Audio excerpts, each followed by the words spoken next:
Улсын их хурлын гишүүн Сайн Зориг Батэрдэн нар 2026 оны 3 дугаар сарын 19-ний өдөр улсын их хуралд өргөн мэдүүлсэн аж ахуй нэгжийн орлого амтны хууль нэмэлт өөрчлөлт оруулах тухай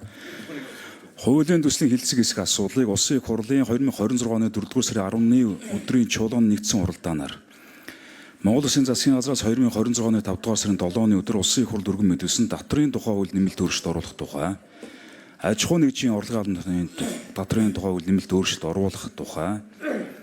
нэмэгдсэн үртгийн албан татрын хууль нэмэлт өөрчлөлт оруулах тухай хуулийн төсөл болон хамт өргөн мэдүүлсэн онцгой албан татрын тухай хууль нэмэлт өөрчлөлт оруулах тухай хувийн орлогын татрын хууль нэмэлт өөрчлөлт оруулах тухай хуулийн төслийн хэлцэг хэсэг асуудлыг улсын их хурл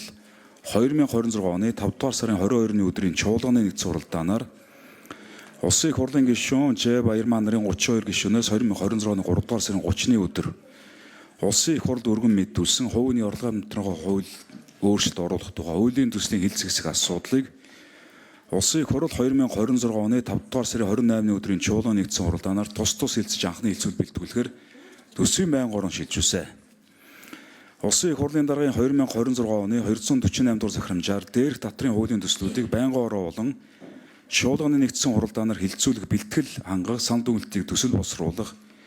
үүрэг бүхий ажлын хэсгийг байгуулж ажлын хэсгийн ахлагчаар улсын их хурлын гишүүн Гаавыг ажлын хэсгийн гишүүдэд улсын их хурлын гишүүн Бадамсүрэн, Батбаяр, Баттуул, Болормаа, Ган Зориг, Жавхлан, Мөнхбат, Понсолмаа, Соронзонбол, Сэддорж, Тэмүүлэн, Хосбаяр, Инх Түшин, Инх Цэцэг нар ажиллаж байна. Ажлын хэсэг татрын хуулийн төслүүдэд туссан асуулыг наривчлан судалж, холбогдох судалгаа, тооцоол, мэдээлэл, татвар дэвшлээс болон улсын их хурлын гишүүдээс ирүүлсэн саналтад танилцсан бөгөөд хуулийн төсөлд туссан асуудал бүрийг нэг үржлэн хэлэлцсэн дараах байдлаар байнгын орон танилцуулж байна. Нэг улсын их хурлын гишүүн Сайн Зориг Батэрдэн гишүүнээс 2026 оны 3 дугаар сарын 19-ний өдөр улсын их хурд өргөн мэдүүлсэн аж ахуй нэгжийн орлогын албаны хууль нэмэлт өөрчлөлт оруулах хуулийн төслийн талаар аж ахуй нэгж байгууллага нийгмийн хариуцлага өрөөнд Олимп ТV наадмын төрлийн спортын холбоо түн бүртгэлтэй баг мэргэжлийн тамирчин дасгалжуулагчид олгосон санхүүгийн дэмжлэг хандивын зарлыг албан татраас асаж хөнгөлөх зохицуултыг тусгах. 2. Монгол Улсын засгийн газраас улсын их хурл өргөн мэдсэн татрын тухай хууль нэмэлт өөрчлөлт оруулах тухай аж ахуй нэгжийн орлогын татрын хууль нэмэлт өөрчлөлт оруулах тухай нэмэгдсэн үртгийн албан татрын хууль нэмэлт өөрчлөлт оруулах тухай хуулийн төсөл болон хамт өргөн мэдүүлсэн онцгой албан татрын хууль нэмэлт оруулах тухай хуулийн төслийн талаар татрын ерхий хууль нэмэлт өөрчлөлт оруулах тухай хуулийн төсөл татрын үр багдуулах ажиллагаанд татвар төлөгчийн санхүүгийн чадамж бизнес үйл ажиллагаанд учирч болзошгүй хүндрэл эрсдлийг харгалзан дансыг бүхэлд нь битүүмжлэх бус дансанд орох орлогын 20%-ийг дансанд нүүлэх зохицуултыг 30% болгож нэмэгдүүлэх зохицуултыг тусгах. Нэмэгдсэн үртгийн албан татрын тухай хууль нэмэлт өөрчлөлт оруулах тухай хуулийн төсөлд туссан нөөц төлөгчөөр бүртгүүлэх босгыг 400 сая төгрөг болгон нэмэгдүүлэх зохицуултыг иргэн аж ахуй нэгж бизнес эрхлэгчдээс өнгөрсөн 2 жилийн хугацаанд ирүүлсэн санал үндэслэн хасах. Онцгой албан татрын тухай хууль нэмэлт оруулах тухай хуулийн төсөлд туссан өндөр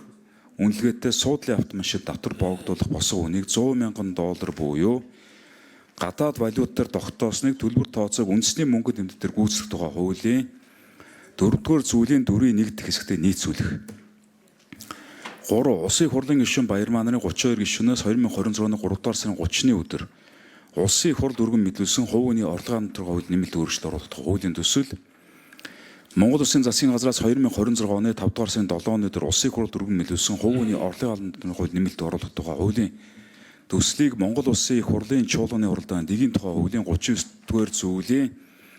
39-26 заасны дагуу хууль санаачлагчид нэгтгэн хэлцэж зөвшөөрсөн тул нэгтгэн хэлцүүлэх зэрэг асуудал болно.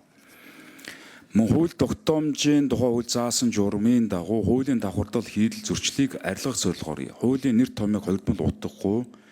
товч тодорхой илэрхийлэх нийтлэг шаардлагын хүрээнд зарим саналыг томьёолсон болно. Ажлын хэсэг Монгол Улсын их хурлын гишүүн Сайн Зориг Батэрдэнээс өргөн мэдүүлсэн аж ахуй нэгжийн орлогын татрын тухай хууль нэмэлт өөрчлөлт оруулах тухай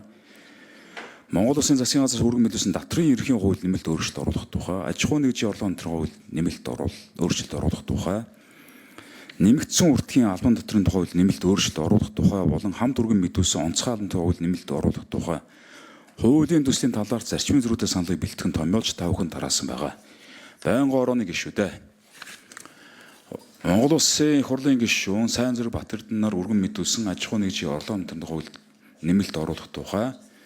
Монгол Улсын засгийн газраас өргөн мэдүүлсэн дотрын эрхийн хууль нэмэлт өөрчлөлт оруулах тухай, аж ахуйн нэгжийн орлогын хамтран нэмэлт өөрчлөлт оруулах тухай, нэмэгдсэн үртгийн албан дотрын хуульд нэмэлт өөрчлөлт оруулах тухай, хамт өргөн мэдүүлсэн онцгой албан дотрын хуульд нэмэлт өөрчлөлт оруулах тухай, хуулийн төслийг анхны хэлцүүлэлт бэлтгэсэн талаарх ажлын хэсгийн танилцуулга болон зарчмын зөрүүтэй саналын томьёолыг хилцэн шийдвэрлэж тавигдсаж байна. Анхаарал тавьсанд баярлалаа.